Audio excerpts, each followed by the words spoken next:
اعوذ باللہ من الشیطان الرجیم بسم اللہ الرحمن الرحیم۔ سورہ البقرہ۔ نام اور وجہ تسمیہ۔ اس صورت کا نام بقرہ اس لیے ہے کہ اس میں ایک جگہ گائے کا ذکر آیا ہے۔ قرآن مجید میں ہر صورت میں اس قدر وسیع مضامین بیان ہوئے ہیں کہ ان کے لیے مضمون کے لحاظ سے جامع عنوانات تجویز نہیں کیے جا سکتے۔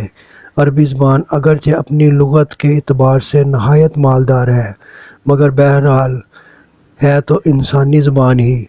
انسان جو زبانیں بھی بولتا ہے وہ اس قدر تنگ اور محدود ہیں کہ وہ ایسے الفاظ یا فقرے فراہم نہیں کر سکتی جو ان وسیع مضامین کے لیے جامع عنوان بن سکتے ہوں۔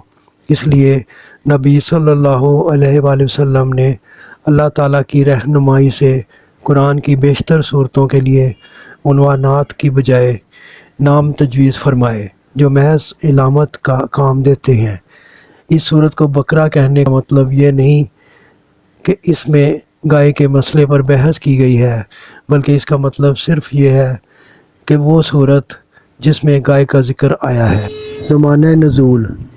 اس صورت کا بیشتر حصہ ہجرت مدینہ کے بعد مدنی زندگی کے بالکل ابتدائی دور میں نازل ہوا ہے، اور کم تر حصہ ایسا ہے جو بعد میں نازل ہوا اور مناسبت مضمون کے لحاظ سے اس میں شامل کر دیا گیا۔ حتیٰ کہ سود کی ممانعت کے سلسلے میں جو آیات نازل ہوئی ہیں وہ بھی اس میں شامل ہیں، حالانکہ وہ نبی صلی اللہ علیہ وآلہ وسلم کی زندگی کے بالکل آخری زمانہ میں اتری تھیں۔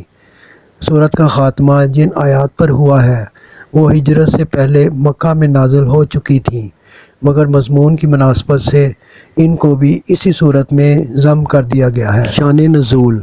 اس صورت کو سمجھنے کے لیے پہلے اس کا تاریخی پس منظر اچھی طرح سمجھ لینا چاہیے۔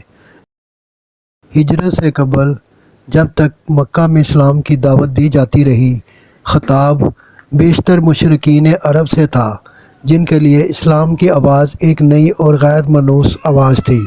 ہجرت کے بعد سابقہ یہودیوں سے پیش آیا، جن کی بستیاں مدینہ سے بالکل متصل ہی واقع تھیں۔ یہ لوگ توحید، رسالت، وحی، آخرت اور ملائکہ کے قائل تھے۔ اس ضابطۂ شرعی کو تسلیم کرتے تھے جو خدا کی طرف سے ان کے نبی موسیٰ علیہ السلام پر نازل ہوا تھا، اور اصولاً ان کا دین وہی اسلام تھا جس کی تعلیم حضرت محمد مصطفیٰ صلی اللہ علیہ وآلہ وسلم دے رہے تھے۔ لیکن صدیوں کے مسلسل انحطاط نے ان کو اصل دین سے بہت دور ہٹا دیا تھا۔ ان کے عقائد میں بہت سے غیر اسلامی عناصر کی آمیزش ہو گئی تھی جن کے لیے تورات میں کوئی سند موجود نہ تھی۔ ان کی عملی زندگی میں بکثرت ایسے رسوم اور طریقے رواج پا گئے تھے جو اصل دین میں نہ تھے اور جن کے لیے تورات میں کوئی ثبوت نہ تھا۔ خود تورات کو انہوں نے انسانی کلام کے اندر غلط ملت کر دیا تھا، اور خدا کا کلام جس حد تک لفظاً یا معنی محفوظ تھا اس کو بھی انہوں نے اپنی من مانی تاویلوں اور تفسیروں سے مسخ کر رکھا تھا۔ صدق اللہ العظیم۔